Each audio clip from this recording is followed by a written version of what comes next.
Hello everyone, in today's video I'm gonna explain to you how to download Scarlet on iPhone.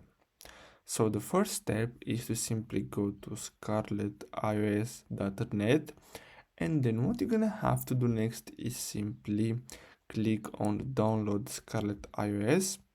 And here, as you can see, you have different options. So you have the Scarlet app download, then you have the option to install via Troll Store, via Rep Provision, via Site Loadly, and Alt Store. So you're gonna have to choose any of these. So you can go with the first one, and based on which one you choose, you're gonna have the option, and you're gonna have a tutorial step by step.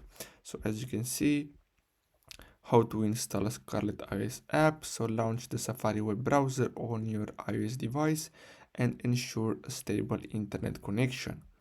Navigate to the Scarlet iOS link by typing scarletios.net into your browser address bar. This link is your gateway to Scarlet's unique offerings. On the Scarlet iOS page, locate and tap the Download Scarlet button. This action triggers the download process, setting the stage for installing the revolutionary app. As you can see, shortly after tapping the download button, a pop-up notification will appear. Confirm your intention to install Scarlet by selecting the install option. This step ensures a secure and authorized installation process. Then you're gonna have to sit back. So basically, that's all you have to do. I really hope you found this video helpful. Don't forget to like and subscribe. Thanks for watching.